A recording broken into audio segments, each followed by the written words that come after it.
క్రమశిక్షణకు మారుపేరైన తెలుగుదేశం పార్టీలో కాంగ్రెస్ కల్చర్ ప్రవేశిస్తోంది. ముష్టి యుద్ధాలు, కొట్లాటలతో తెలుగు తమ్ముళ్లు వీధికెక్కుతున్నారు. ఎక్కడో ఒకచోట తగువలతో తన్నులాడుకుంటూ పార్టీ పరువును మంటగలుపుతున్నారు. పంతాలు పట్టింపుల్ని వీడి అందరూ కలిసికట్టుగా పనిచేయాలన్న అధినాయకత్వం ఆదేశాలు కేడర్ లీడర్లు చెవికెక్కించుకోవడం లేదు. నంద్యాల జిల్లా ఆత్మకూరులో ఇదే జరిగింది. ఇంతకీ అక్కడ గొడవ పడ్డ నేతలెవరు? టీడీపీ అధినాయకత్వం రియాక్షన్ ఏంటి? Was the story.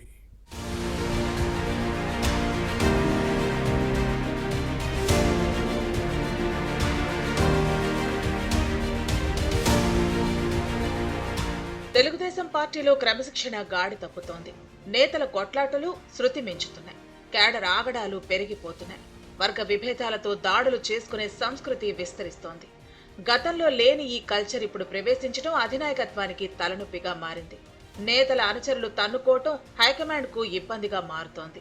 ఇటీవల జరిగిన టీడీపీ విస్తృత సమావేశంలో వర్గ విభేదాలు వద్దని, గ్రూపులు కట్టొద్దని టీడీపీ అధినాయకత్వం వారించింది. కూటమి ఏడాది పాలన ముగియటంతో సుపరిపాలనకు తొలి అడుగు పేరుతో ఇంటికి వెళ్లి చేస్తున్న అభివృద్ధి సంక్షేమాన్ని ప్రజలకు వివరించే కార్యక్రమాన్ని చేపట్టింది. 2014లో అధికారంలోకి వచ్చిన తర్వాత చేసిన అభివృద్ధిని చెప్పుకోవడంతోనే 2019లో ఓడిపోయిన విషయాన్ని ముఖ్యమంత్రి గుర్తు చేశారు. 2029లో మళ్లీ అలాంటి పరిస్థితి రాకూడదని పార్టీ అధిష్టానం స్పష్టం చేసింది. వైసీపీ 5 ఏళ్ల పాలనలో చేయని అభివృద్ధి సంక్షేమాన్ని కూటమి ఏడాదిలోపే చేసి చూపించిందని పార్టీ నాయకత్వం చెబుతోంది. దీన్ని ప్రజల్లోకి బలంగా తీసుకెళ్లాలని ముఖ్యమంత్రి చంద్రబాబు ఆదేశించారు. కానీ కొందరు నేతలు వీటిని బేఖాతరు చేస్తున్నారు. నంద్యాల జిల్లా ఆత్మకూరులో తెలుగుదేశం నేతలు తన్నుకోవటం వివాదాస్పదమైంది.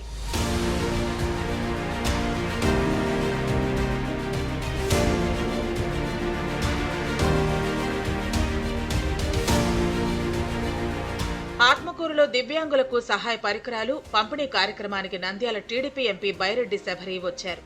కానీ శ్రీశైలం ఎమ్మెల్యే బుడ్డా రాజశేఖర రెడ్డి రాక ఆలస్యం కావడంతో మాజీ మంత్రి ఏరాసు ప్రతాప్ రెడ్డి ఇంటికి వెళ్లారు శబరి.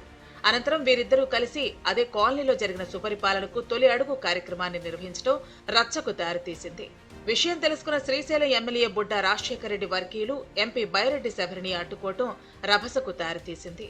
ఎమ్మెల్యేకి సమాచారం ఇవ్వకుండా ప్రోగ్రాం ఎలా నిర్వహిస్తారని బుడ్డా వర్గం నిలదీయటంతో మాటామాటా పెరిగే వివాదం ముదిరింది.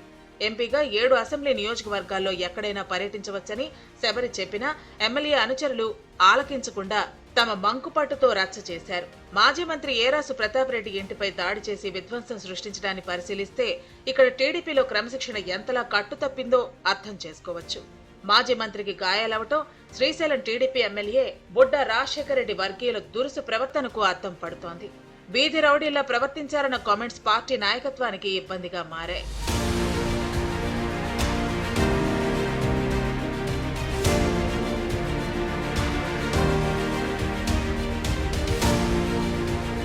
శ్రీశైలం టీడీపీ ఎమ్మెల్యే బుడ్డా రాజశేఖర రెడ్డి, మాజీ మంత్రి ఏరాసు ప్రతాప్ రెడ్డి మధ్య కొంతకాలంగా వర్గపోరు నడుస్తోంది. నంద్యాల ఎంపీ బైరెడ్డి శబరి పర్యటనలో అది కాస్త భగ్గుమంది. ఏరాసు ప్రతాప్ రెడ్డి కాంగ్రెస్ మాజీ మంత్రి అయినా చాలా కాలం క్రితం టీడీపీలో చేరి క్రియాశీలకంగా వ్యవహరిస్తున్నారు.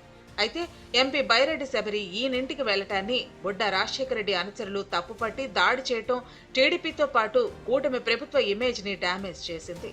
కానీ నష్టం జరిగిన తర్వాత ఎమ్మెల్యే బుడ్డా నొచ్చుకున్నారు. తమ మధ్య ఎలాంటి వర్గ విభేదాలు లేవని, సమాచార లోపంతోనే ఇలా జరిగిందని చెప్పటాన్ని చూస్తే చేతులు కాలిన తర్వాత ఆకులు పట్టుకున్న చందంగా ఉందన్న కామెంట్స్ వస్తున్నాయి. శ్రీశైలం సైకిల్ పార్టీ నేతల మధ్య వర్గపోరు, గొడవలు కొత్త కాదు. నారా లోకేష్ యువగళం పాదయాత్రలోనూ ఏరాసు ప్రతాప్ రెడ్డి, బుడ్డా రాజశేఖర రెడ్డి అనుచరుల మధ్య వార్ జరిగిన విషయాన్ని గుర్తుపెట్టుకోవాలి. ఎన్నికల సమయంలో టీడీపీ అధినాయకత్వం ఇరు వర్గాలకు సర్ది చెప్పింది. కానీ ఇప్పటి పరిస్థితులు వేరు.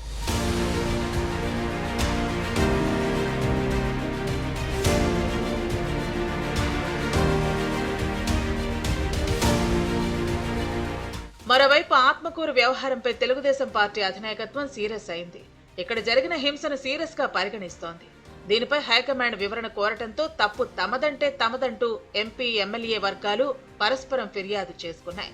ఈ నేపథ్యంలో అమరావతి వచ్చి తెలుగుదేశం అధినేత సీఎం చంద్రబాబు ముందు హాజరు కావాలని శ్రీశైలం ఎమ్మెల్యే బుడ్డా రాజశేఖర రెడ్డి, నంద్యాల ఎంపీ బైరెడ్డి శబరి, మాజీ మంత్రి ఏరాసు ప్రతాప్ రెడ్డిని పార్టీ రాష్ట్ర అధ్యక్షుడు పల్లా శ్రీనివాసరావు ఆదేశించారు. ఆత్మకూరు ఘటనపై ముఖ్యమంత్రి రియాక్షన్ ఎలా ఉంటుందోనని నంద్యాల జిల్లా తెలుగుదేశం పార్టీలో తీవ్ర ఉత్కంఠ నెలకొంది. ఇక్కడి నేతల కుమ్ములాటలకు టీడీపీ అధినాయకత్వం ఎలా చెక్ పెడుతుందో చూడాలి.